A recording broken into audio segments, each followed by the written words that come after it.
बूढ़ी मां की ये 3 बातें अगर जान ली तो बुढ़ापे में कभी दुखी नहीं होना पड़ेगा। दर्शक बंधु, क्या आपने कभी सोचा है कि बुढ़ापा कैसा होगा? वो समय जब शरीर कमजोर हो जाएगा, आंखों की रोशनी धीरे धीरे धुंधली पड़ने लगेगी और सबसे बड़ी बात, अपने ही लोग जिनके लिए पूरी जिंदगी लगा दी वो दूर होते नजर आएंगे। शायद आज आप जवान हैं, मजबूत हैं और जिंदगी की भागदौड़ में बिजी हैं, लेकिन एक दिन ये दौर भी आएगा और अगर आपने कुछ चीजें पहले से समझ लीं तो आपका बुढ़ापा खुशहाल होगा, नहीं तो पछतावे और अकेलेपन का अंधेरा चारों तरफ होगा। इस दुनिया में हर इंसान बूढ़ा होता है, लेकिन हर बूढ़ा इंसान खुश नहीं होता। कोई अकेलेपन से लड़ता है, कोई बीमारी से, कोई अपनों की बेरुखी से और कोई उस अफसोस से जो पूरी जिंदगी साथ रहता है। लेकिन एक बूढ़ी मां ने मुझे 3 ऐसी बातें बताई जो अगर आप आज ही समझ लें तो बुढ़ापे में कभी दुखी नहीं होंगे। ये 3 बातें इतनी गहरी हैं कि अगर आपने इन्हें अपनाया तो जिंदगी के आखिरी पड़ाव पर भी आप खुश और आत्मनिर्भर रहेंगे। अगर आप ये सोच रहे हैं कि अभी तो बहुत वक्त है, अभी से ये सब सोचने की क्या जरूरत, तो याद रखिए, बुढ़ापा अचानक नहीं आता। जैसे जैसे वक्त बीतता है वैसे वैसे ये दरवाजे पर दस्तक देता रहता है और जब तक हम इसे गंभीरता से लेते हैं तब तक देर हो चुकी होती है। तो क्यों ना अभी से सीख लिया जाए कि हमें क्या करना है और क्या नहीं, ताकि जब बुढ़ापा आए तो हम मुस्कुराते हुए उसका स्वागत करें, न कि आंसू बहाते हुए पछताएं। आइए उन 3 बातों को समझते हैं जो आपकी पूरी जिंदगी बदल सकती हैं। लेकिन आगे बढ़ने से पहले आपको बता दें कि गरुड़ पुराण में कहा गया है कि कथा हो या सीख अगर बीच में छोड़ दिया जाता है तो वह पाप की श्रेणी में आता है। तो आपसे निवेदन है कि वीडियो को अंत तक पूरा देखें और अगर आप एक सनातनी हैं तो वीडियो को लाइक करके चैनल को सब्सक्राइब जरूर कर लें। तो चलिए कथा शुरू करते हैं। किशनपुर गांव की एक पतली संकरी गली के अंत में, जहां आम और पीपल के पेड़ छाया देते थे, वहीं एक छोटे से मिट्टी के घर में शारदा अपने बेटे रमेश और बहू सुनीता के साथ रहती थी। उम्र के पड़ाव पर पहुंच चुकी शारदा की आंखों में अनुभव की रोशनी थी और चेहरे पर ममता की चमक। उसका बेटा रमेश खेतों में दिन भर मेहनत करता, जबकि बहू सुनीता पूरे घर को संभालती थी। शारदा का नियम था कि वह हर सुबह स्नान कर भगवान शिव के मंदिर जाती।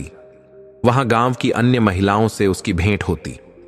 एक दिन जैसे ही वह मंदिर की चौखट पर पहुंची, उसकी नजर अपनी पुरानी सखी सावित्री पर पड़ी। दोनों की आंखें वर्षों बाद मिलने की खुशी में चमक उठी। सावित्री ने उत्साह से पूछा, कैसी हो शारदा? और उसे गले से लगा लिया।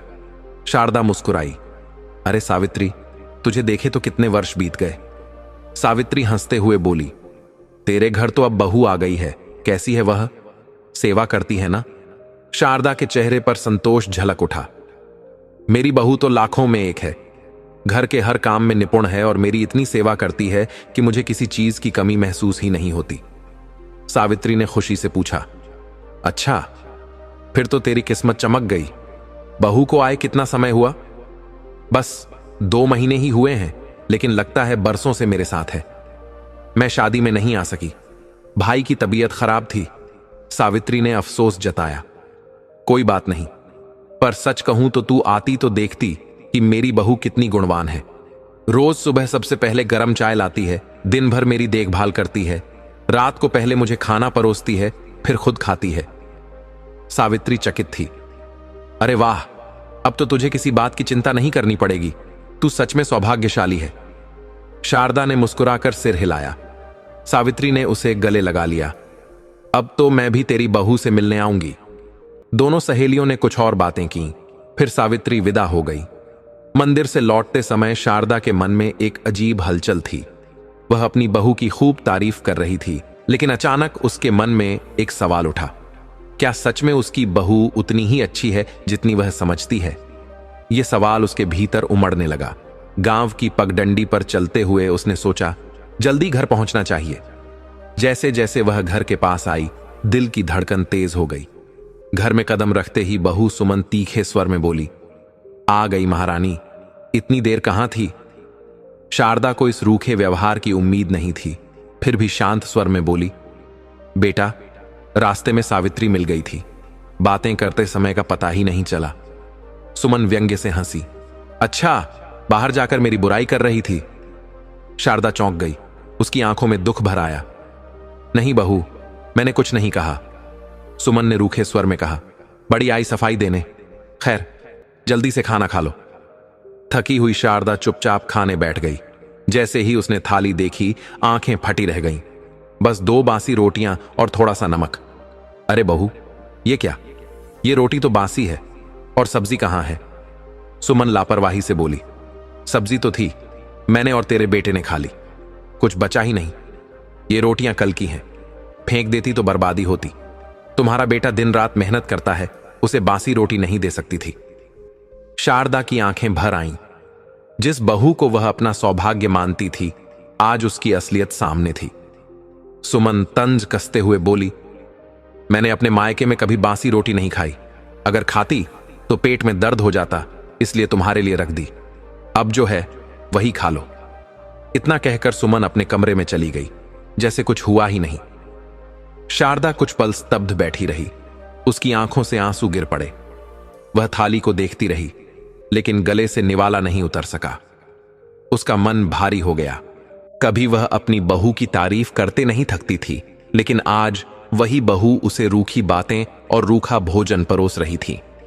उसने खाना किनारे रख दिया। नहीं, यह मुझसे नहीं खाया जाएगा। वह सोच ही रही थी कि दरवाजे पर आहट हुई। रमेश खेत से लौट आया था। कपड़े मिट्टी से सने हुए थे, माथे पर पसीने की बूंदें और चेहरे पर मेहनत की थकान थी। मां, खाना खा लिया? उसने मुस्कान के साथ पूछा। शारदा ने जल्दी से अपने आंसू पोंछ लिए और हल्की मुस्कान के साथ कहा, हां बेटा, खा लिया। रमेश खुश होकर बोला, आज सुमन ने बहुत स्वादिष्ट खाना बनाया था। तुम्हारी पसंद की सब्जी भी थी। सच कहूं, उसके हाथ में जादू है। तुम तो बहुत भाग्यशाली हो, इतनी अच्छी बहू मिली है। शारदा का दिल बैठ गया। उसे एहसास हुआ कि रमेश अपनी पत्नी के मोह में इतना डूब चुका है कि घर में क्या हो रहा है उसे कुछ पता ही नहीं। उसकी आंखें फिर से भर आईं, लेकिन उसने आंसू नहीं गिरने दिए। हां बेटा, बहुत स्वादिष्ट था, मेरा मन ही भर गया, उसने भारी दिल से कहा। रमेश मुस्कुराया, लेकिन शारदा के चेहरे की उदासी शायद उससे छुपी नहीं थी। मां, तुम परेशान लग रही हो, कुछ सोच रही हो? शारदा चौंकी। अगर उसने सच कह दिया तो क्या रमेश समझेगा, या वह भी बहू की तरह उसे ही गलत ठहराएगा? उसने गहरी सांस ली और सिर हिलाया। कुछ नहीं बेटा, बस पैरों में दर्द हो रहा है, जरा मालिश का तेल दे देना। रमेश ने चारों ओर नजर दौड़ाई और झुंझलाकर बोला, मां, तेल तो सामने रखा है, तुम इतना भी नहीं कर सकती। मैं अभी खेत से लौटा हूं, बहुत थक गया हूं, सोने जा रहा हूं। इतना कहकर रमेश अपने कमरे में चला गया, बिना यह देखे कि उसकी मां की आंखों में फिर से आंसू छलक आए थे। शारदा घर के एक कोने में बैठी थी, तेल की शीशी पास ही रखी थी, लेकिन अब उसमें अपनी मालिश करने की भी ताकत नहीं बची थी। उसका मन बहुत भारी हो चुका था। कमरा शांत था, लेकिन उसके दिल में हजारों आवाजें गूंज रही थीं। अतीत की, उसके पति की, उसके बीते दिनों की। उसकी थकी हुई आंखें धीरे धीरे छत की ओर उठ गईं। उसने गहरी सांस ली और जैसे किसी अदृश्य शक्ति से बात करने लगी। हे प्रभु, काश तुमने मुझे इतनी शक्ति दी होती कि मैं यह सब सहन कर पाती। उसका मन व्याकुल था। अगर तुम्हें मुझे छोड़कर जाना ही था तो मुझे भी अपने साथ ले जाते, कम से कम यह दिन तो ना देखने पड़ते। उसकी आवाज कांपने लगी। जिस बेटे को मैंने अपने खून पसीने से पाला, वही आज इतना बदल गया है। पत्नी के प्रेम में इतना अंधा हो गया है कि उसे अपनी मां की तकलीफ दिखाई ही नहीं देती। उसकी आंखों से आंसू बहने लगे। उसने कांपते हाथों से अपनी साड़ी के पल्लू से उन्हें पोंछने की कोशिश की, लेकिन दर्द की गहराई इतनी अधिक थी कि आंसू रुकने का नाम ही नहीं ले रहे थे। मैं उससे कुछ भी कहूं तो वह बहू की ही तरफदारी करता है। उसके लिए अब केवल पत्नी की बातें मायने रखती हैं, मां की नहीं। कभी उसने मेरी कोई बात मानी ही नहीं। उसकी आवाज धीमी पड़ गई। उसकी आंखों के सामने बीते दिनों की तस्वीरें तैरने लगीं। जब रमेश छोटा था, जब वह गोद में सिर रखकर सोता था, जब वह बीमार होता था और वह रात भर उसके सिरहाने बैठकर उसके लिए प्रार्थना करती थी। लेकिन वह मासूम बचपन कब का बीत चुका था और उसकी जगह बेरुखी ने ले ली थी। हे प्रभु, मैंने कौन सा पाप किया जो मुझे यह दिन देखने पड़ रहे हैं? उसकी नजर दीवार पर गई, जहां एक धुंधली सी तस्वीर में उसके पति की मुस्कुराती हुई छवि थी। तस्वीर अब भी वैसी ही थी, लेकिन शारदा की दुनिया पूरी तरह बदल चुकी थी। रात गहरी हो चली थी। आकाश में चांद अपनी शीतल चांदनी बिखेर रहा था। घर के अंदर धीमी धीमी आवाजें आ रही थीं। शारदा अपने बिस्तर पर करवटें बदल रही थी, लेकिन नींद उससे कोसों दूर थी। तभी उसने रमेश और सुमन की बातें सुनी। रमेश अपनी पत्नी के पास बैठा था। उसने सुमन की थकी हुई शक्ल देखी तो चिंता से पूछा, क्या हुआ सुमन, बहुत थकी लग रही हो? सुमन ने लंबी सांस ली और शिकायती लहजे में बोली, हाँ, मेरे पैरों में बहुत दर्द हो रहा है और सिर भी भारी लग रहा है।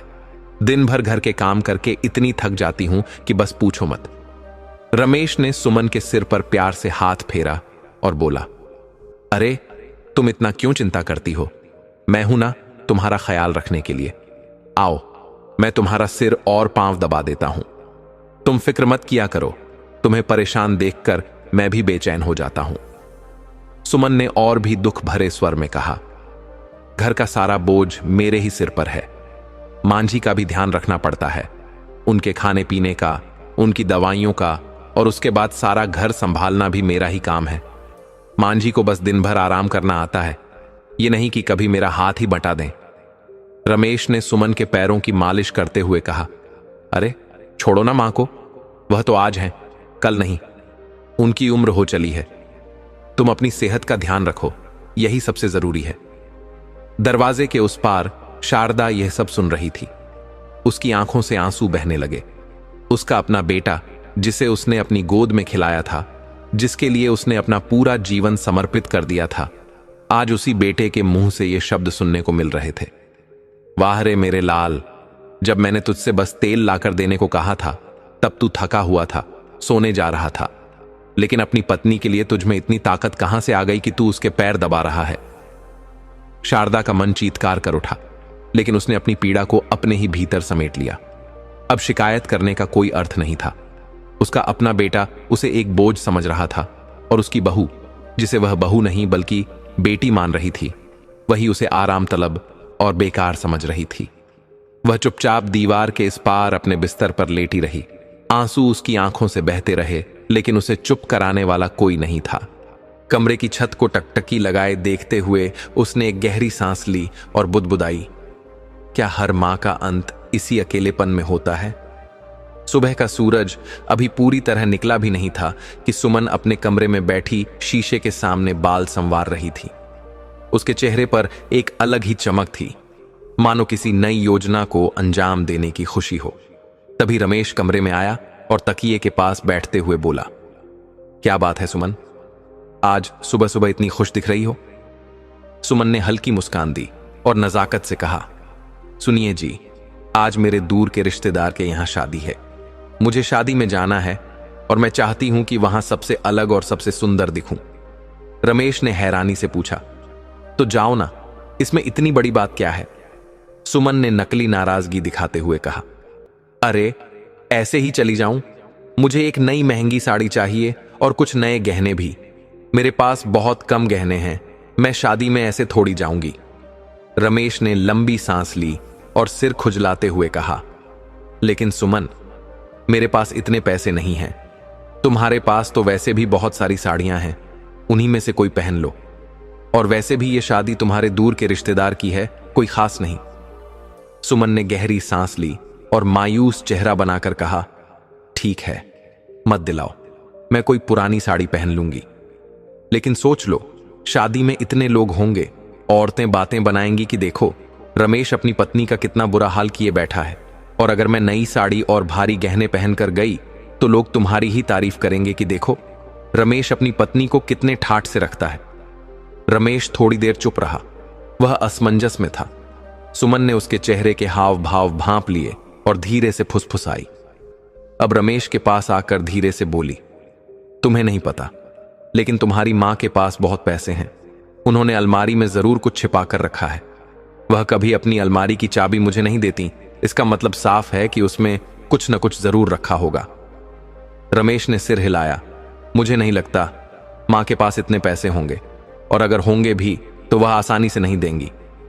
सुमन ने आंखें घुमाते हुए कहा, इसलिए तो हमें थोड़ा नाटक करना पड़ेगा। तुम उनसे कहना कि पिछले साल जमींदार से कुछ पैसे उधार लिए थे और अब तक चुका नहीं पाए। जमींदार रोज आकर धमका रहा है। डर और चिंता में वह खुद ही पैसे निकाल कर दे देंगी। रमेश थोड़ा हिचकिचाया, अगर मां ने फिर भी पैसे नहीं दिए तो? सुमन की आंखों में एक खतरनाक चमक आ गई। उसने बेरुखी से कहा, तो फिर हम उन्हें घर से निकाल देंगे। कोई भी मां इतनी कठोर नहीं होती कि अपने बेटे को मुश्किल में देखकर भी पैसे न निकाले। लेकिन अगर उन्होंने फिर भी पैसे नहीं दिए तो इसका मतलब है कि इस घर में रहने का उन्हें कोई अधिकार नहीं। रमेश कुछ पल तक सोचता रहा। उसकी आत्मा जैसे उसे झकझोर रही थी, लेकिन सुमन की बातों में ऐसा जाल बुना हुआ था कि वह उसमें फंसता चला गया। उसने धीमे स्वर में कहा, ठीक है, मैं मां से बात करके देखता हूं। सुमन मुस्कुराई। उसका काम हो गया था। अब वह पूरी शान से शादी में जाने का सपना देखने लगी और इधर रमेश अपनी ही मां के साथ छल करने के लिए तैयार हो गया। शाम का वक्त था। सूरज ढल चुका था और घर में हल्का अंधेरा छा रहा था। शारदा अपने छोटे से कमरे में बैठी पुराने दिनों की यादों में खोई हुई थी। तभी दरवाजे पर हल्की आहट हुई। उसने मुड़कर देखा तो रमेश खड़ा था। उसका चेहरा उतरा हुआ था, आंखों में गहरी चिंता की लकीरें थीं। शारदा ने तुरंत उसे पास बुलाया। क्या बात है बेटा, बहुत परेशान लग रहे हो। रमेश ने गहरी सांस ली, सिर झुकाया और धीमे स्वर में कहा, क्या बताऊं मां, मैं बहुत बड़ी मुसीबत में फंस गया हूं। शारदा के माथे पर चिंता की लकीरें खींच गईं। उसने रमेश का हाथ पकड़कर कहा, क्या हुआ बेटा, साफ साफ बताओ। रमेश ने झूठी उदासी ओढ़ते हुए कहा, मां, जब आप बहुत बीमार थीं तब मैंने जमींदार से कुछ कर्ज लिया था। सोचा था कि फसल कटने के बाद चुका दूंगा, लेकिन हालात ऐसे बने कि अब तक पैसे नहीं लौटा पाया। शारदा चौंक गई। कितने पैसे लिए थे बेटा, और अब क्या कह रहा है जमींदार? रमेश ने झूठी चिंता से सिर झुका लिया। मां, वह अब रोज धमकाने आ रहा है। आज तो उसने यहां तक कह दिया कि अगर कल तक पैसे नहीं मिले तो हमें इस घर से निकाल देगा।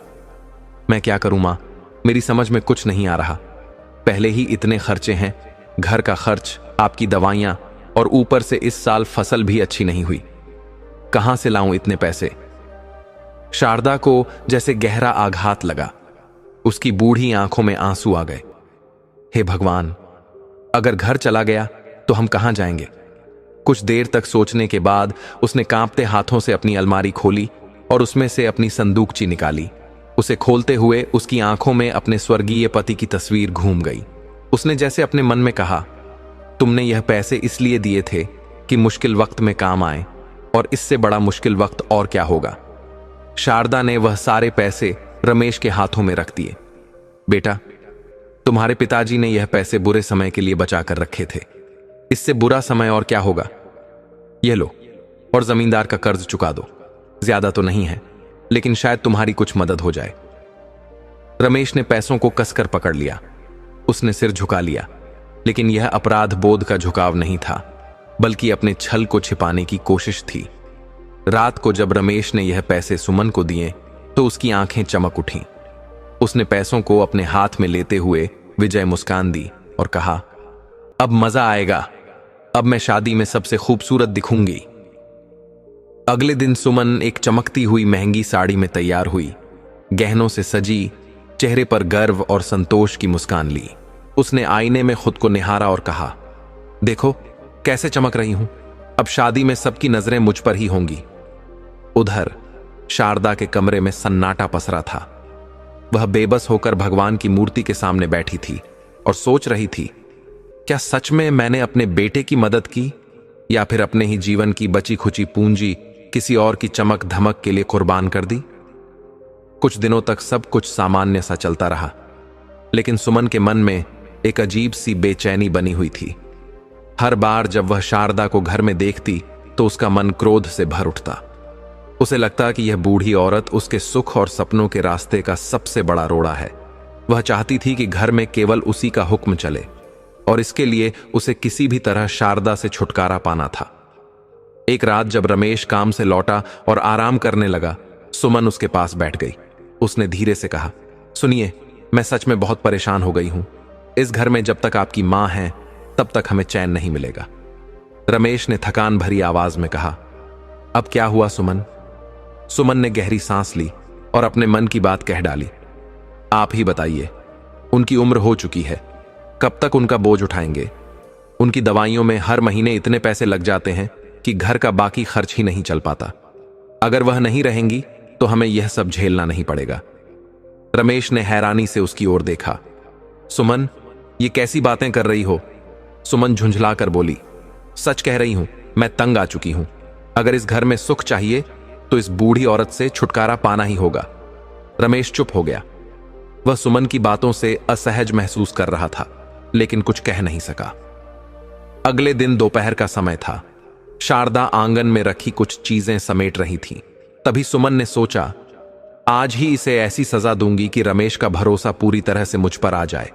वह तेजी से चली और शारदा के सामने से जानबूझकर टकरा गई। फिर खुद को जोर से धक्का देकर जमीन पर गिर पड़ी और दर्द से चीख उठी, हाय मेरी कमर, मैं मर गई। शारदा घबरा गई। वह तुरंत आगे बढ़ी और सुमन को उठाने लगी। अरे बहू, तुम ठीक तो हो? कहीं चोट तो नहीं आई? लेकिन सुमन का असली खेल अब शुरू होना था। उसने दर्द से कराहते हुए जोर से चिल्लाया, अजी सुनते हो? देखिए, आपकी मां ने मुझे धक्का दे दिया। रमेश दौड़ता हुआ वहां आया। उसने सुमन को जमीन पर पड़ा देखा और तुरंत उसे उठाने लगा। सुमन, क्या हुआ? सुमन ने झूठी सिसकियों के बीच कहा, आपकी मां ने मुझे धक्का देकर गिरा दिया। मैंने तो कुछ कहा भी नहीं था, मैं तो बस अपने काम से जा रही थी। शारदा यह सुनकर स्तब्ध रह गई। उसकी आंखों में आंसू आ गए। उसने कांपते हुए कहा, बहू, मैंने तुम्हें नहीं गिराया। तुम झूठ क्यों बोल रही हो? तुम तो खुद ही गिर गई। सुमन ने दर्द से कराहते हुए कहा, देखा आपने? आपकी मां कितना झूठ बोल रही हैं। मैं क्या नाटक कर रही हूं? मुझे सच में बहुत चोट लगी है, बहुत दर्द हो रहा है। शारदा ने यह सुना तो रोते हुए बोली, नहीं बेटा, मैंने इसे नहीं गिराया, ये खुद ही गिर गई थी। लेकिन रमेश पहले ही सुमन की बातों में फंस चुका था। उसने गुस्से से कहा, मां, यह क्या कर रही हैं आप? आप जानती हैं कि सुमन दिन भर घर के काम में लगी रहती है, फिर भी आप उसे तकलीफ दे रही हैं? यह कौन सा तरीका है? शारदा ने बेबसी से रमेश का हाथ पकड़ा। बेटा, मेरी बात मान, मैंने सच में कुछ नहीं किया। यह मुझ पर झूठा इल्जाम लगा रही है। लेकिन रमेश ने झटके से अपना हाथ छुड़ा लिया। मां, सुमन कोई नाटक नहीं कर रही, उसे सच में चोट लगी है। आप इतनी निर्दयी कैसे हो सकती हैं? सुमन ने अपनी आंखों में कुछ और आंसू भरते हुए कहा, रमेश, रहने दीजिए। अगर आपकी मां को मेरे साथ ऐसा ही व्यवहार करना है तो मैं चुप रहूंगी। आखिर मैं इस घर की बहू हूं, मुझे तो सहना ही पड़ेगा। रमेश को सुमन पर और भी दया आ गई। उसने प्यार से उसे सहारा दिया और कहा, तुम चलो अंदर आराम करो, सारा काम मां देख लेंगी। ये कहते हुए वह सुमन को कमरे में ले गया और पीछे शारदा अकेली खड़ी रह गई। उसकी आंखों से आंसू छलक पड़े। उसने आसमान की ओर देखा और बुदबुदाई, हे भगवान, ये कैसा समय दिखा रहे हो? जिस बेटे को पाल पोस कर बड़ा किया, आज वह अपनी ही मां की सच्चाई देखने में असमर्थ हो गया है। कमरे में घुसते ही सुमन ने दरवाजा अंदर से बंद कर लिया। उसका चेहरा क्रोध और जलन से तमतमा रहा था। वह रमेश के पास बैठी और गहरी सांस लेते हुए धीमी लेकिन सधी हुई आवाज में बोली, आपने देखा ना आज आपकी मां ने मेरे साथ क्या किया? अब तो मुझे सच में डर लगने लगा है। मुझे लगता है कि वह मुझे मार देना चाहती है। रमेश चौंक कर बोला, क्या बकवास कर रही हो सुमन? मां ऐसा क्यों करेंगी? सुमन ने आंसू बहाते हुए जवाब दिया, आपको क्या पता, जब आप घर पर नहीं होते तब उनका असली रूप सामने आता है। दिन भर मुझे ताने मारती हैं, उल्टा सीधा बोलती हैं, और अब तो हद ही कर दी। अगर आज मेरे सिर पर चोट लग जाती तो सोचिए क्या होता, मैं तो मर ही जाती। रमेश परेशान हो उठा। उसने सुमन का चेहरा गौर से देखा और कहा, सुमन, मरे तुम्हारे दुश्मन, ऐसी बातें मत करो। मां की उम्र हो चली है, तुम्हारी नहीं, और मैं तुम्हें कुछ होने नहीं दूंगा, मैं हूं ना। सुमन ने उसकी आंखों में आंखें डालकर धीरे से कहा, आप तो दिन भर खेत में रहते हैं, आपको क्या पता, अगर किसी दिन उन्होंने सच में मुझे मार डाला तब आप क्या करेंगे? रह लेंगे मेरे बिना? रमेश को सुमन की बातें चुभने लगीं। उसने गहरी सांस लेते हुए कहा, मां ऐसा नहीं कर सकती, तुम गलत सोच रही हो। सुमन ने तुरंत जवाब दिया, आपको कुछ नहीं पता। दिन भर मैं उनके साथ रहती हूं, उनकी हरकतें देखती हूं। आपके सामने वह भोली बनने का नाटक करती है, लेकिन असल में वह मुझसे नफरत करती है। रमेश ने थकान भरी आवाज में कहा, तो फिर क्या करूं? उन्हें वृद्धाश्रम भेज दूं? सुमन ने उपेक्षा से हंसते हुए कहा, हां, ताकि लोग मुझे ही कोसें कि मैंने आते ही अपनी सास को घर से निकाल दिया। नहीं रमेश, हमें कुछ ऐसा करना होगा जिससे वह खुद ही हमेशा के लिए इस घर से चली जाए। रमेश चौंक कर बोला, क्या मतलब? सुमन पास आकर फुसफुसाई, रहेगा बांस ना बजेगी बांसुरी। रमेश ने घबराकर सुमन की ओर देखा, ये तुम क्या कह रही हो सुमन? सुमन ने उसकी आंखों में देखते हुए धीमे से कहा, मैं वही कह रही हूं जो सही है। देखो, वैसे भी उनकी उम्र हो चुकी है, वह सिर्फ हमारे लिए बोझ बन गई है। जब देखो तब रोती रहती है, तुम्हारे पिताजी को याद करके। उन्हें भी तो मुक्ति चाहिए ना। रमेश के अंदर एक अजीब सा डर बैठने लगा, लेकिन सुमन की बातों में उसे तर्क नजर आने लगे। वह बोला, हां, शायद तुम सही कह रही हो। मां अब इस घर में खुश नहीं है, और वैसे भी उनकी दवाइयों में इतने पैसे खर्च हो जाते हैं। अगर हम उन्हें हटा दें तो हमारा जीवन आसान हो जाएगा। सुमन ने एक शातिर मुस्कान के साथ रमेश का हाथ थाम लिया। तो फिर तय रहा, कल जाकर ऐसी दवा ले आओ जिससे मां को गहरी बेहोशी आ जाए। मैं उसे खाने में मिला दूंगी। जैसे ही वह बेहोश होंगी, हम उन्हें श्मशान ले जाकर जला देंगे।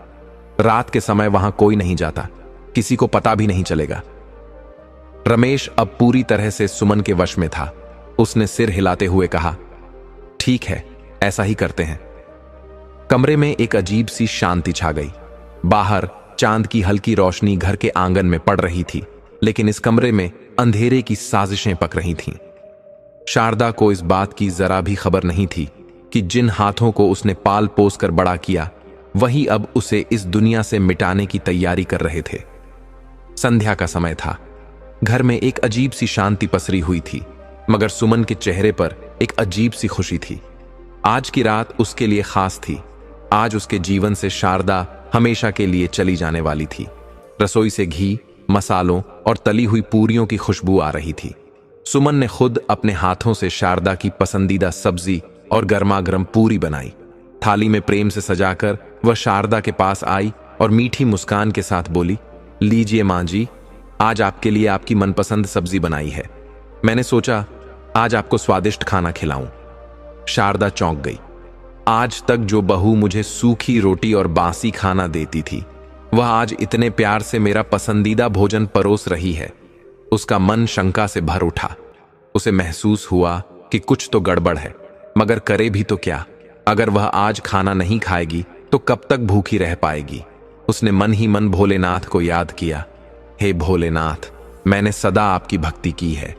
यदि मेरी भक्ति सच्ची है तो इस विष से भी आप मुझे बचा लेंगे, और यदि मेरी जीवन लीला समाप्त करने की आपकी ही इच्छा है तो मैं उसे भी सहर्ष स्वीकार कर लूंगी। यह सोचकर शारदा ने धीरे धीरे खाना खाना शुरू किया। सुमन और रमेश उसे गौर से देख रहे थे। सुमन के चेहरे पर एक संतोष भरी मुस्कान थी। बस कुछ ही देर और फिर यह बुढ़िया हमेशा के लिए चली जाएगी। कुछ देर बाद शारदा का सिर चकराने लगा। उसकी आंखें भारी होने लगीं। उसने उठने की कोशिश की, लेकिन शरीर ने साथ देना बंद कर दिया। उसके हाथ कांपने लगे और कुछ ही पलों में वह बेहोश होकर जमीन पर गिर पड़ी। सुमन ने रमेश की ओर देखा और खुशी से कहा, काम हो गया। रात का सन्नाटा घना हो चुका था। चांद की हल्की रोशनी आंगन में बिखरी थी। रमेश ने बिना समय गंवाए शारदा के शरीर को एक पुरानी बोरी में बांध दिया और उसे कंधे पर उठाकर तेजी से घर से बाहर निकल गया। रास्ते में दूर दूर तक कोई नहीं था। सिर्फ कुत्तों के भौंकने की आवाजें थीं और चारों ओर एक भयावह शांति फैली थी। श्मशान पहुंचकर रमेश ने चारों ओर नजर दौड़ाई। वहां कोई नहीं था। रात के इस पहर यहां कौन आता, उसने सोचा। जल्दी से लकड़ियों का एक ढेर तैयार किया और शारदा को उस पर लिटा दिया। उसकी सांसें तेज चल रही थीं, मगर उसके चेहरे पर कोई पछतावा नहीं था। जैसे ही वह जेब से माचिस निकालने लगा, उसे याद आया कि वह तो माचिस लाना ही भूल गया। अरे, माचिस तो मैं घर पर ही छोड़ आया। उसका दिल जोर से धड़कने लगा। अगर जल्दी आग नहीं लगाई और मां को होश आ गया तो? नहीं, यह नहीं हो सकता। मुझे तुरंत माचिस लेकर आना होगा। यह सोचकर रमेश तेजी से घर की ओर भागा। रमेश जल्दबाजी में घर के लिए निकला था, माचिस लाने के लिए। उसके कदम तेज थे और मन में सिर्फ एक ही विचार, इस काम को जल्दी से जल्दी खत्म कर देना है। घर पहुंचते ही सुमन ने अधीरता से पूछा, इतनी जल्दी वापस आ गए? काम हो गया? रमेश हड़बड़ाकर बोला, मैं माचिस लाना भूल गया। जल्दी से माचिस दो, कहीं उसे होश ना आ जाए। सुमन ने माचिस लाकर रमेश को दे दिया और मुस्कुराते हुए बोली, चिंता मत करो, सब कुछ वैसे ही होगा जैसा हमने सोचा था। श्मशान में इस बीच शारदा को होश आ चुका था। आंखें खोलते ही उसने देखा कि कैसे उसके अपने बेटे और बहू ने उसे जलाकर मारने की योजना बनाई थी। उसका दिल टुकड़े टुकड़े हो गया। जिस बेटे को उसने अपने खून पसीने से पाला, जिसके हर सुख दुख में वह साथ खड़ी रही, वही आज उसकी जान का दुश्मन बन चुका था। उसकी आंखों से आंसू छलक पड़े, मगर उसने खुद को संभाला। अब भागने का कोई फायदा नहीं। मुझे मरने से डर नहीं लगता, लेकिन मैं इस सच्चाई को अपनी आंखों से देखना चाहती हूं, जो इतने वर्षों तक मेरी ममता की वजह से मुझे दिखाई नहीं दी थी। वह धीरे से एक पेड़ के पीछे छिप गई। रमेश माचिस लेकर जब वापस आया, तब अंधेरे में उसे कुछ दिखाई नहीं दिया। उसने लकड़ियों के ढेर को माचिस दिखाई और आग की लपटें उठने लगीं। यह सोचकर कि उसकी मां अब इस दुनिया में नहीं रही, उसने संतोष भरी सांस ली और वहां से चला गया। घर पहुंचते ही सुमन ने बेसब्री से पूछा, सब काम हो गया ना? रमेश ने मुस्कुराते हुए कहा, हां, बिल्कुल हो गया। ऐसा कभी हो सकता है कि तुमने कुछ कहा हो और मैंने न किया हो? मैं तुम्हारे लिए कुछ भी कर सकता हूं। अब तो तुम खुश हो ना? सुमन की आंखों में चमक आ गई। हां, अब हम आराम से रह सकते हैं। ना कोई झगड़ा होगा, ना कोई तकलीफ। सच में आप जैसे पति को पाकर मैं धन्य हो गई। आपने यह सब मेरी खुशी के लिए किया है। मैं आपको कभी मां की कमी महसूस नहीं होने दूंगी। उनसे भी ज्यादा आपका ख्याल रखूंगी। रमेश ने गर्व से सिर ऊंचा किया, मानो उसने कोई बहुत बड़ा पराक्रम कर दिया हो। लेकिन उन्हें यह अंदाजा भी नहीं था कि जिसे उन्होंने जलाया वह उनकी मां नहीं थी, वह तो कुछ लकड़ियां थीं। असली शारदा अब भी जिंदा थी। वह दूर खड़ी अपने बेटे को अपनी ही लाश को जलाते हुए देख रही थी। उसने लंबी सांस ली और मन ही मन सोचा, शायद मर जाना ही मेरे लिए बेहतर होता, मगर अब मैं मरूंगी नहीं। अब मैं जीऊंगी, मगर एक नई शारदा बनकर। रात गहरी होती जा रही थी। चांद बादलों में छिपता और निकलता। शारदा, जिसका दिल अभी अभी अपने ही बेटे के विश्वासघात से टूटा था, पेड़ों के बीच अकेली खड़ी थी। हवा में अजीब सी ठंडक थी, लेकिन उससे भी ज्यादा ठंडक उसके मन में थी, एक अंधकारमय भविष्य की ठंडक। वह कांपती आवाज में बुदबुदाई, हे भगवान, अब मैं कहां जाऊंगी? मेरा तो इस दुनिया में कोई अपना भी नहीं। अगर घर गई तो वे फिर से मेरी जान लेने की कोशिश करेंगे। आपने मुझे इस आग से बचाया, मुझे जीवन दान दिया, तो आगे का रास्ता भी आपको ही दिखाना होगा। भोलेनाथ, मेरी मदद कीजिए। उसकी आंखों से आंसू बह रहे थे, लेकिन अब वह कमजोर नहीं पड़ना चाहती थी। वह जीवन से हार मानने वालों में से नहीं थी। उसी वक्त दूर से कुछ आवाजें आने लगीं। शारदा सतर्क हो गई। उसने देखा कुछ लोग झाड़ियों के बीच से आते हुए नजर आ रहे थे। उनके हाथ में एक भारी पोटली थी, जिसे वे संभालते हुए इधर उधर देख रहे थे। उनके कपड़े मैले थे, चेहरे पर अजीब सी घबराहट थी और वे बार बार पीछे मुड़कर देख रहे थे, जैसे कोई उनका पीछा कर रहा हो। शारदा घबराकर पास के एक बड़े पेड़ के पीछे छिप गई और ध्यान से उनकी बातें सुनने लगी। भाई, यही सही जगह है। यहां पैसे गिन लेते हैं और सोना आपस में बांट लेते हैं। ये तो श्मशान है, यहां कौन आने वाला है? एक आदमी ने कहा और पोटली नीचे रख दी। लेकिन भाई, यहां भूत भी तो रहते होंगे ना? दूसरे ने डरते हुए पूछा।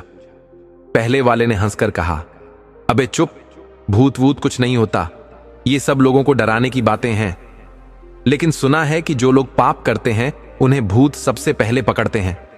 तीसरा चोर कांपते हुए बोला, अबे डर मत, इंसानों से बच गए तो भूतों से भी बच जाएंगे।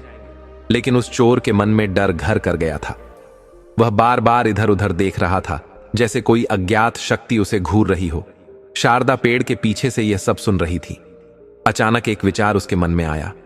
प्रसन्नता से उसने अपने अश्रुपूर्ण नेत्रों को पोंछा और धीरे धीरे मुस्कुराई।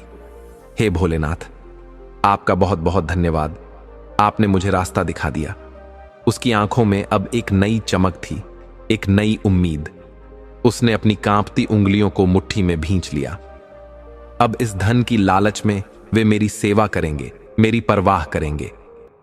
शारदा ने अपनी पीड़ा को ताकत में बदलने का निर्णय ले लिया। उसने उन चोरों को भगाने के लिए एक चालाक योजना बनाई। वह गहरी सांस लेते हुए अपने अंदर का डर निकालने लगी। फिर अचानक पेड़ के पीछे से डरावनी आवाजें निकालने लगी। एक दर्द भरी चीख जो श्मशान की नीरवता में गूंज उठी। कौन आया है मेरी शांति भंग करने? चोरों के शरीर में एक ठंडी सिहरन दौड़ गई। उनमें से एक घबराकर बोला, भाई, यह आवाज कहां से आई? दूसरा चोर डरते हुए बोला, यह तो भूतों की आवाज लग रही है। मैंने सुना था कि श्मशान में आत्माएं भटकती हैं। तीसरा कांपते हुए बोला, भागो भाई, हमें यहां से तुरंत निकलना चाहिए। वे तीनों डर के मारे अपनी पोटली वहीं छोड़कर भागने लगे। लेकिन तभी उनमें से एक ठिठक गया, अरे हमारा सामान, हम तो अपना सोना चांदी छोड़कर भाग आए। दूसरा गुस्से में बोला, सामान को भूल, अपनी जान की सोच। वैसे भी सोना तो और चुरा लेंगे, लेकिन जान चली गई तो क्या करेंगे? तीसरा हकलाकर बोला, भूल गए, हम कहां हैं? यह श्मशान है, यहां भूत रहते हैं। तभी अंधेरे में पेड़ के पीछे से एक काली छाया धीरे धीरे बाहर निकली। चोरों ने देखा, सफेद कपड़ों में लिपटी, बिखरे बालों वाली एक बूढ़ी औरत उनकी ओर बढ़ रही थी। उसकी आंखें गहरी और अंधेरी लग रही थीं, जैसे वह मृत्यु के घाट से लौट कर आई हो। कौन हो तुम? एक चोर हकलाया।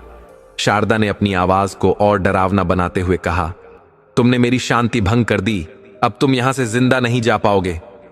चोरों का खून जम गया। भाई, ये सच में चुड़ैल है, भागो, नहीं तो हमें मार डालेगी। और फिर जैसे उनके पैरों में पंख लग गए हों, वे वहां से बिजली की तेजी से भाग निकले। शारदा ने चैन की सांस ली।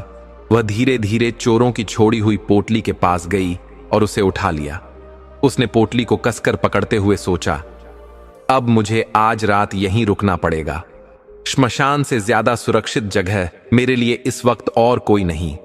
अगर मैं अभी यहां से गई तो शायद वे चोर रास्ते में कहीं मिल जाएं और यह धन मुझसे छीन लें। वह एक पुराने पत्थर के चबूतरे पर बैठ गई, आसमान की ओर देखा और बुदबुदाई, भोलेनाथ, आपने मुझे एक नई राह दिखाई। अब मैं कमजोर नहीं पड़ूंगी। कल सुबह होते ही मैं अपने घर वापस जाऊंगी, लेकिन इस बार एक बदली हुई शारदा के रूप में। दूर कहीं मंदिर की घंटी बजी, मानो भगवान ने उसकी बात सुन ली हो। सुबह का सूरज क्षितिज पर धीरे धीरे ऊपर उठ रहा था। रात के अंधेरे के बाद एक नई सुबह दस्तक दे रही थी। ठंडी हवा हल्के हल्के बह रही थी, लेकिन शारदा के दिल में एक अजीब सी तपिश थी, धोखे के दर्द की, बदले की नहीं, बल्कि खुद को साबित करने की। रात श्मशान में बिताने के बाद शारदा अब पूरी तरह से बदल चुकी थी। अब वह वही निरीह मां नहीं थी जिसे उसके अपने बेटे और बहू ने धोखा दिया था। अब वह एक नई शक्ति के साथ अपने ही घर लौट रही थी, यह देखने के लिए कि उसकी इस वापसी का असर उन पर क्या होगा। वह अपनी पोटली को कसकर पकड़े घर के दरवाजे तक पहुंची, एक गहरी सांस ली और दरवाजे पर दस्तक दी। अंदर से एक खींच भरी आवाज आई, इतनी सुबह सुबह कौन आ गया? रुको, मैं देखता हूं। दरवाजा खुलते ही जैसे ही रमेश ने सामने देखा, उसके चेहरे का रंग उड़ गया। उसके पैरों तले जमीन खिसक गई। उसकी आंखें फटी की फटी रह गईं और उसका गला सूख गया। मां, उसके मुंह से मुश्किल से निकला। वह हक्का बक्का खड़ा रह गया, मानो कोई भूत देख लिया हो। शारदा की आंखों में एक अलग ही तेज था। उसने एक तीखी हंसी के साथ कहा, क्यों रे नालायक, क्या हुआ? तेरी बोलती क्यों बंद हो गई? नहीं सोचा था कि मैं तुझे दोबारा इस हाल में देखने आऊंगी, है ना? तुझे जरा भी शर्म नहीं आई अपनी मां को जिंदा जलाने की कोशिश करते हुए? रमेश की आंखों में डर और पछतावा साफ झलक रहा था। वह लड़खड़ाते हुए बोला, मां, मुझे माफ कर दीजिए। मैंने यह सब सुमन के कहने पर किया था। मेरा सच में आपको मारने का कोई इरादा नहीं था। शारदा ने दर्द भरी हंसी हंसते हुए कहा, वाह रे मेरा बेटा, अपनी करनी का दोष भी किसी और पर डाल रहा है। ऐसा बेटा होने से अच्छा था कि भगवान मुझे संतान ही ना देते। इसी बीच सुमन भी वहां आ गई। उसकी नजर शारदा की पोटली पर पड़ी और तभी कुछ सोने के सिक्के नीचे गिर पड़े। सिक्कों की झलक पाते ही सुमन की आंखें चमक उठीं, लेकिन उसने खुद को संभाल लिया और तुरंत स्थिति को भांप लिया। यह बच कैसे गई और इसके पास इतना सोना कहां से आया? उसने मन ही मन सोचा। सुमन का लालची दिमाग तेजी से काम करने लगा। उसे समझ आ गया कि यह पोटली यूं ही खाली नहीं होगी, बल्कि इसके अंदर और भी बहुत सारा धन होगा।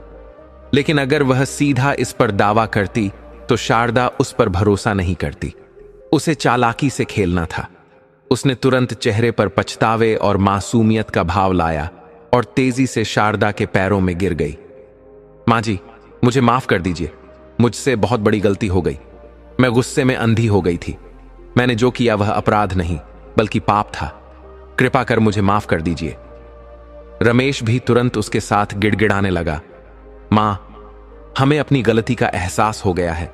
आपके जाने के बाद हमें रात भर नींद नहीं आई। हम बहुत पछता रहे थे। हमारी मति मारी गई थी जो हमने ऐसा किया। सुमन ने अपनी आवाज में और नाटक भरते हुए कहा, आपको देखकर हमारे दिल को कितनी शांति मिली है मां जी। हमें हमारी गलती सुधारने का एक मौका दीजिए। हम आपका प्रायश्चित करना चाहते हैं। कृपा करके हमें माफ कर दीजिए। शारदा ने बिना कुछ कहे गहरी नजरों से उन दोनों को देखा। उसकी आंखों में अब दर्द नहीं था बल्कि अनुभव की चमक थी। बिना कुछ बोले उसने अपनी पोटली उठाई और अंदर चली गई। रमेश और सुमन एक दूसरे को देखकर मुस्कुराए। इस पोटली में कितना सोना होगा? सुमन के मन में बस यही सवाल था। शाम ढलने को थी। घर में एक अजीब सा सन्नाटा पसरा हुआ था। शारदा अंदर अपने कमरे में बैठी थी, जबकि बाहर बरामदे में रमेश और सुमन के बीच एक गंभीर चर्चा चल रही थी। सुमन अधीरता से इधर उधर टहल रही थी। उसकी आंखों में चिंता और लालच का मिश्रण साफ झलक रहा था। उसने झुंझलाते हुए कहा, यह बच कैसे गई? आपने उसे जलाया कैसे था? क्या सच में आग लगाई भी थी या सिर्फ दिखावा किया? रमेश गुस्से में फुसफुसाया, मैंने लकड़ियों में आग तो सही से लगाई थी, फिर यह बच कैसे गई और यह कैसे वापस आ गई? सुमन को अब असली डर सताने लगा। उसने रमेश का हाथ कसकर पकड़ लिया और बोली, कहीं मां ने गांव में किसी को बता दिया तो? अगर किसी को पता चल गया कि हमने उन्हें मारने की कोशिश की थी तो हमारा क्या होगा? रमेश ने घबराते हुए इधर उधर देखा और धीरे से कहा, मुझे नहीं लगता मां ने किसी को कुछ बताया होगा। अगर बताना होता तो वह गांव वालों को साथ लेकर आती, यूं अकेले नहीं आती। सुमन की आंखों में शंका गहरी हो गई। तुम सही कह रहे हो, लेकिन कुछ तो गड़बड़ है।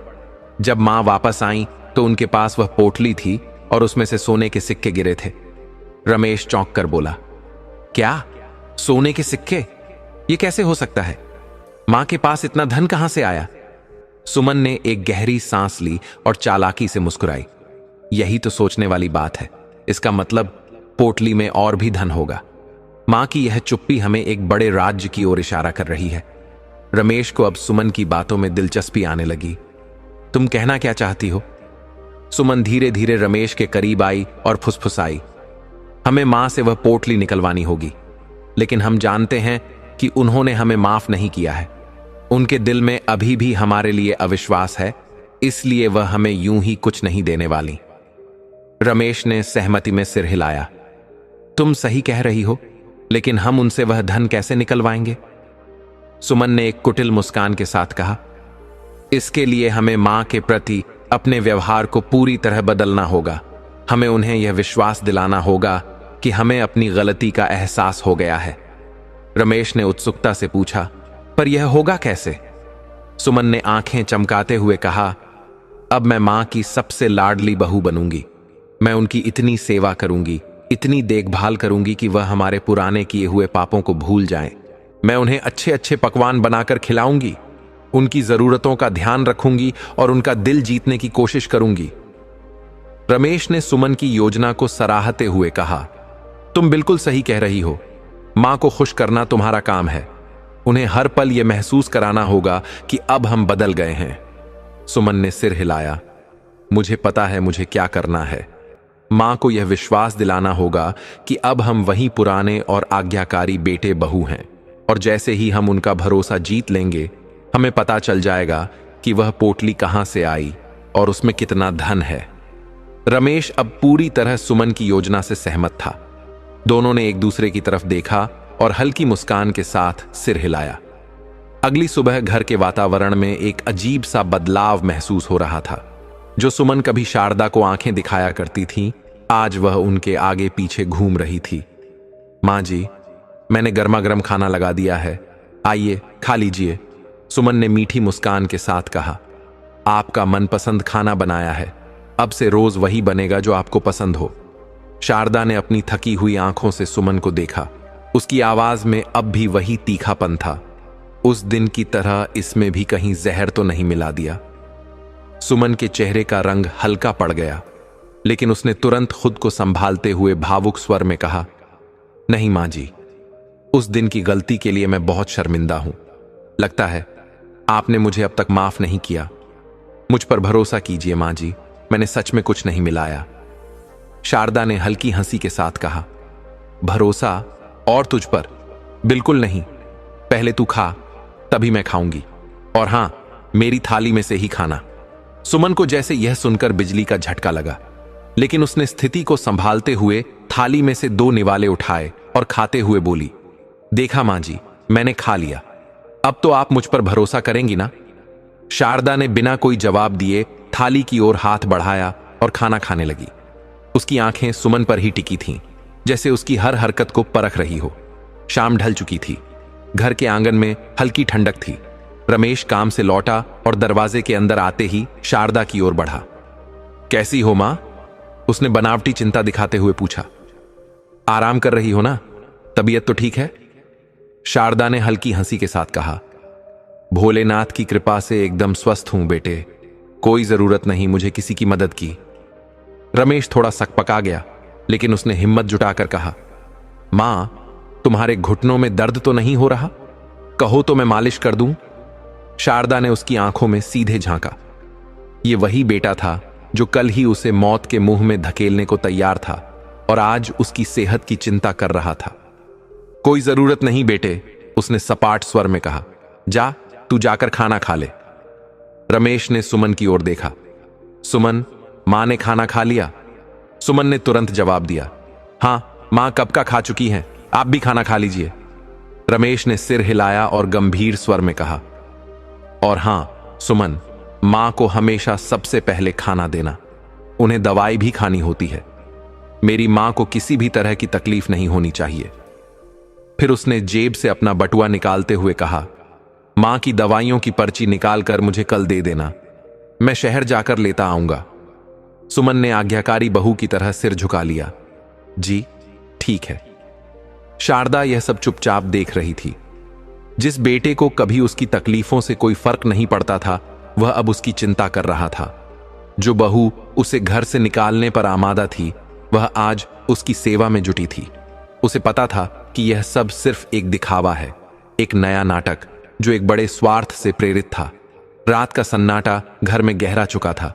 हल्की चांदनी आंगन में बिखरी थी। शारदा अपने कमरे में बैठी थी। तभी दरवाजे पर हल्की दस्तक हुई। वह जानती थी कौन होगा।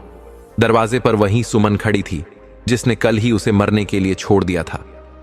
मां जी, एक बात पूछूं? सुमन ने मीठी आवाज में कहा। आपकी जो पोटली है उसमें क्या है? शारदा ने सुमन को ध्यान से देखा। उसकी आंखों में वही पुरानी धूर्तता चमक रही थी जिसे वह अब साफ पहचान सकती थी।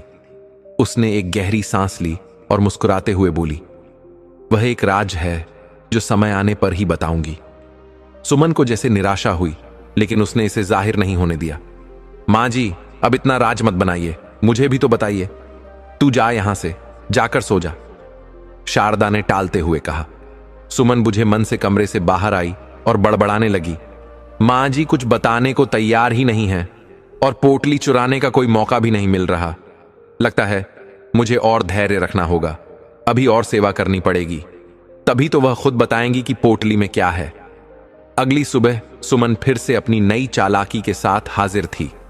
मां जी, आपकी चाय तैयार है, गर्मा गर्म पी लीजिए। शारदा ने चाय की प्याली को देखा, फिर सुमन की आंखों में झांका।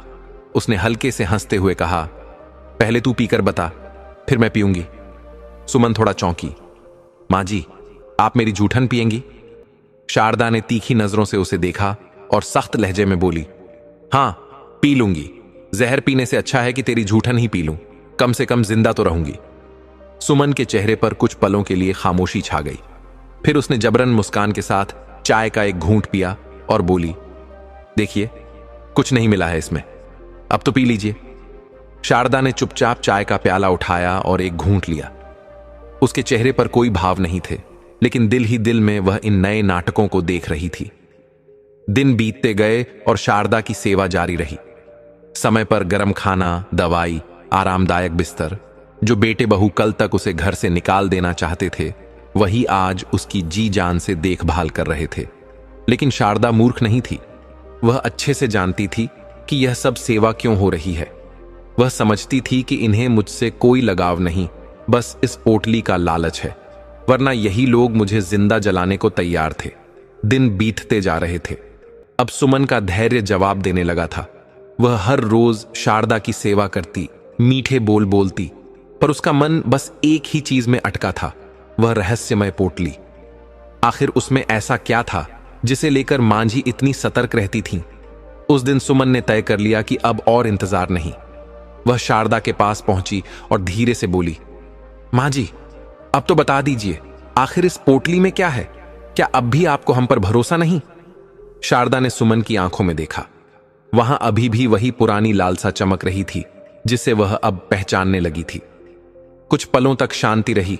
फिर शारदा ने एक लंबी सांस ली और हल्की मुस्कान के साथ कहा, अच्छा ठीक है, दिखाती हूं। जैसे ही शारदा ने पोटली खोली, उसकी चमक से सुमन की आंखें चौंधिया गईं। उसमें सोने के सिक्के, चमचमाते गहने और ढेर सारा धन था। यह सब देखकर सुमन के चेहरे पर अविश्वास और लालच का एक अनोखा मिश्रण झलक उठा। इतना सारा धन? सुमन ने हैरानी से कहा, मां जी, यह सब आपको कहां से मिला? किसने दिया? शारदा ने सुमन के चेहरे की हर हलचल को गौर से देखा, फिर बड़े ही शांत स्वर में बोली, जिस दिन तुम्हारा पति मुझे आग में जलाकर चला गया था, उसी दिन एक चमत्कार हुआ। आग की लपटों के बीच से एक दिव्य देवता प्रकट हुए। उन्होंने मुझे बचाया और कहा कि जो हुआ वह बहुत अन्यायपूर्ण था। जब मैंने उन्हें अपनी कहानी सुनाई तो उन्हें मुझ पर दया आ गई। शारदा थोड़ा रुकी और फिर आगे बोली, शायद इसीलिए उन्होंने मुझे यह धन दिया, ताकि मैं अपना जीवन सम्मान और निर्भयता के साथ जी सकूं, बिना किसी डर के। सुमन यह सुनकर सोच में पड़ गई। उसके मन में कई सवाल उठने लगे। क्या सच में ऐसा हुआ था, या मां जी कुछ छिपा रही थीं? पर जो भी हो, इस समय सच्चाई से ज्यादा महत्वपूर्ण था यह जानना कि क्या मां जी के पास और धन हो सकता है। कुछ क्षणों की खामोशी के बाद सुमन बोली, मां जी, आपने सिर्फ इतना ही धन क्यों मांगा? और भी मांग सकती थी ना? शारदा हल्के से मुस्कुराई और बोली, बेटी, मैं बूढ़ी हूं, मुझसे ज्यादा भार उठाया नहीं गया, इसीलिए जितना ला सकी उतना ही लाई। सुमन ने सिर हिलाया और मन ही मन सोचा, तो इसका मतलब वहां और भी धन हो सकता है। सुमन के चेहरे पर एक अजीब सी चमक आई। वह शारदा को प्रणाम करने के अंदाज में झुकी और मीठी आवाज में बोली, ठीक है मां जी, आप आराम कीजिए, मैं अभी आती हूं। अगर किसी चीज की जरूरत पड़े तो मुझे आवाज लगा देना। सुमन बेचैनी से रमेश का इंतजार कर रही थी। जैसे ही रमेश घर आया, उसने दरवाजा बंद किया और दबे स्वर में बोली, सुनते हो, मैंने उस पोटली के राज का पता लगा लिया है। रमेश चौंका, क्या सच कह रही हो? सुमन ने एक कुटिल मुस्कान के साथ सिर हिलाया और उसे पूरी बात विस्तार से बता दी। कैसे शारदा को वह चमत्कारी धन आग से निकले देवता ने दिया था और कैसे वह केवल थोड़ा सा ही उठा पाई थी। रमेश हैरानी से सुनता रहा, लेकिन उसके चेहरे पर धीरे धीरे लालच की चमक उभरने लगी। दिन बीतते जा रहे थे। सुमन का धैर्य अब जवाब देने लगा था। वह हर रोज शारदा की सेवा करती, मीठे बोल बोलती, लेकिन उसका मन बस एक ही चीज में अटका था, वह रहस्यमय पोटली। आखिर उसमें ऐसा क्या था जिसे लेकर मांझी इतनी सतर्क रहती थी? उसने अपनी आंखें चमकाते हुए कहा, मांझी तो नासमझ निकली, जो सिर्फ इतना सा धन लेकर लौटी, लेकिन हम उनकी तरह मूर्ख नहीं हैं। मेरे पास एक बेहतरीन तरकीब है जिससे हम भी उस देवता से धन ले सकते हैं। रमेश उत्सुकता से बोला, कैसी तरकीब? सुमन उसके करीब आकर धीरे से बोली, आज रात तुम मुझे उसी चिता पर लिटाकर आग लगा देना, जैसे मांझी के साथ किया था। जब वह दिव्य शक्ति प्रकट होगी तो मैं उससे बहुत सारा धन मांग लूंगी।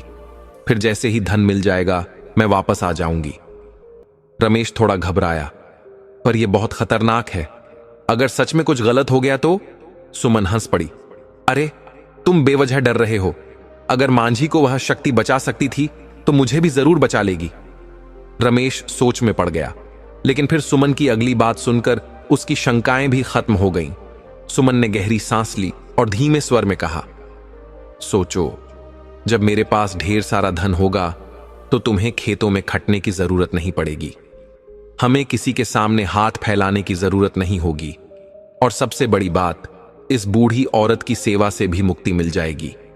एक बार हम अमीर हो गए तो इसे हमेशा के लिए रास्ते से हटा देंगे। रमेश की आंखों में भी अब लालच झलकने लगा। उसने सुमन की बात पर सहमति में सिर हिलाया। हां, तुम सही कह रही हो, लेकिन मैं भी तुम्हारे साथ रुकूंगा। तुम्हें अकेला वहां छोड़ना ठीक नहीं लगेगा।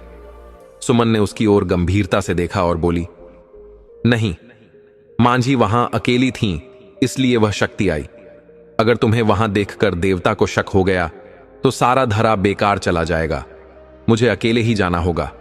और हां, मांझी को इस बारे में कुछ भी पता नहीं चलना चाहिए। रमेश ने हामी भरते हुए कहा, ठीक है, मैं उन्हें कुछ नहीं बताऊंगा। सुमन मन ही मन खुश हुई। उसकी कुटिल मुस्कान उभर आई। उन्हें जब तक सब समझ आएगा तब तक हम अमीर बन चुके होंगे। रात का सन्नाटा था। चारों ओर अंधेरा पसरा हुआ था और बीच में जलती चिता की लपटें आकाश की ओर उठ रही थीं। रमेश ने अपनी पत्नी सुमन को चिता पर लिटाकर अपने कांपते हाथों से अग्नि दे दी थी, ठीक वैसे ही जैसे उसने अपनी मां शारदा के साथ किया था। सुमन की आंखों में डर था, लेकिन लालच ने उसके भय को दबा दिया था। बस कुछ ही देर की बात है, उसने खुद को समझाया। जैसे ही देवता प्रकट होंगे मैं उनसे अपार धन मांग लूंगी और फिर सुख संपत्ति में जीवन बिताऊंगी। रमेश ने आखिरी बार जलती लकड़ियों की ओर देखा और भारी मन से वहां से लौट आया। उसे विश्वास था कि सुबह होते ही सुमन ढेर सारा धन लेकर वापस आ जाएगी। लेकिन सुबह की पहली किरण घर की दहलीज पर फैल चुकी थी, पर सुमन का कोई अता पता नहीं था। समय बीतता गया और रमेश की बेचैनी बढ़ने लगी। इतनी देर क्यों हो गई? उसका दिल जोर जोर से धड़कने लगा। कहीं कुछ अनहोनी तो नहीं हो गई? तभी शारदा ने चिंतित स्वर में पूछा, बहू कहां है? इतनी सुबह सुबह तू यूं परेशान क्यों लग रहा है? रमेश का गला सूख गया। उसने कांपते हुए कहा, मां, एक बात बताओ, जिस रात तुम्हें श्मशान में जलाने की कोशिश की थी, तुम इस समय तक घर आ गई थी ना? शारदा को कुछ अजीब लगा। हां, मैं तो आ गई थी, लेकिन तू यह सब क्यों पूछ रहा है? और बहू कहां है? रमेश सिर झुकाकर बोला, मां, सुमन भी कल रात श्मशान गई थी। क्या? शारदा स्तब्ध रह गई। पर क्यों? रमेश की आंखों में पछतावे की लकीरें उभर आईं। वह हकलाते हुए बोला, उसे पोटली का रहस्य पता चल गया था मां। उसने कहा था कि तुम्हें आग में से देवता ने बचाया और धन दिया। उसी लालच में उसने भी खुद को अग्नि के हवाले कर दिया, यह सोचकर कि वह तुमसे भी अधिक धन मांगकर लौटेगी। मैंने उसे भी अग्नि दी और घर चला आया। शारदा के हाथ से पानी का लोटा छूटकर जमीन पर गिर पड़ा। उसकी आंखों में गहरा दुख उतर आया। हे भगवान, ये तुमने क्या कर दिया, पागल लड़के? क्या तुझे इतनी भी अक्ल नहीं थी कि यह सिर्फ मेरे कर्मों का फल था, कोई चमत्कार नहीं? रमेश ने कांपते स्वर में कहा, पर मां, तुम तो बच गई थीं, तो सुमन भी बच सकती है ना? शारदा की आंखों में आंसू छलक आए। उसने भारी स्वर में कहा, रमेश, मैं बची थी क्योंकि मैंने कभी किसी का बुरा नहीं चाहा। मेरे भोलेनाथ ने मेरे कर्मों को देखा और मेरी रक्षा की। लेकिन सुमन, उसने क्या किया? लालच, कपट, षड्यंत्र और हत्या की योजना। क्या कोई देवता ऐसे व्यक्ति की रक्षा करेगा? नहीं बेटा, यह तेरे ही कर्मों की सजा है। फिर शारदा ने श्मशान में घटी उस दिन की सारी घटना रमेश को बताई कि वह पोटली वास्तव में उसे कैसे मिली थी। रमेश का पूरा शरीर कांपने लगा। उसने सिर पकड़ लिया और जमीन पर घुटनों के बल बैठकर जोर जोर से रोने लगा। उसकी आंखों के आगे अंधेरा छा गया था। उसे अपनी गलती का एहसास हो चुका था, लेकिन अब कुछ भी बदल नहीं सकता था। सुमन लालच की आग में जलकर राख बन चुकी थी। वह कभी लौट कर नहीं आएगी। श्मशान में अब कोई देवता भी नहीं आएगा। बस लपटों के बीच उसकी कुटिल हंसी की गूंज बाकी रह जाएगी। दर्शक बंधु, अब हम इस कहानी से जानेंगे उन 3 बातों को जिसे जान लेने के बाद कभी बुढ़ापे में दुख नहीं मिलेगा। तो चलिए जानते हैं। 1, अपनी आर्थिक आजादी बनाए रखें। जिंदगी भर परिवार के लिए मेहनत करना अच्छा है, लेकिन खुद के लिए भी कुछ बचा कर रखना बेहद जरूरी है। बुढ़ापे में किसी और पर निर्भर रहना आपको तकलीफ देगा, इसलिए अपनी आर्थिक सुरक्षा पहले से तय करें। 2, रिश्तों में आत्मसम्मान बनाए रखें। प्यार और समर्पण जरूरी है, लेकिन आत्मसम्मान से समझौता कभी न करें। यदि आप खुद की इज्जत करना भूल गए तो धीरे धीरे लोग भी आपको हल्के में लेने लगेंगे। अपने आत्मसम्मान को हमेशा बनाए रखें, चाहे उम्र कितनी भी हो। 3, अपना अकेलापन खुद दूर करना सीखें।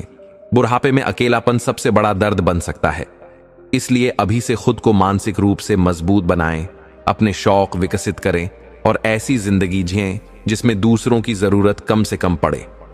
जब आप खुद को खुश रखना सीख लेंगे, तब बुढ़ापा भी खूबसूरत लगेगा। तो दोस्त, ये 3 बातें अगर आपने अभी से समझ लीं, तो बुढ़ापा आपके लिए एक बोझ नहीं, बल्कि सुकून भरा सफर बन जाएगा। जिंदगी का हर पड़ाव खूबसूरत हो सकता है, बस हमें इसे सही नजरिए से जीना आना चाहिए। अगर ये बातें आपके दिल को छू गईं, तो इसे सिर्फ सुनकर मत छोड़िए, बल्कि अपनी जिंदगी में अपनाइए। और अगर आपको ऐसी ही जिंदगी बदलने वाली बातें सुनना पसंद है, तो भायरम टॉक्स को अभी सब्सक्राइब कर लीजिए, क्योंकि यहां आपको वो सीख मिलेगी जो शायद किताबों में नहीं, लेकिन असली जिंदगी में सबसे ज्यादा काम आएगी। मिलते हैं अगले वीडियो में, तब तक अपना ख्याल रखें और खुश रहें।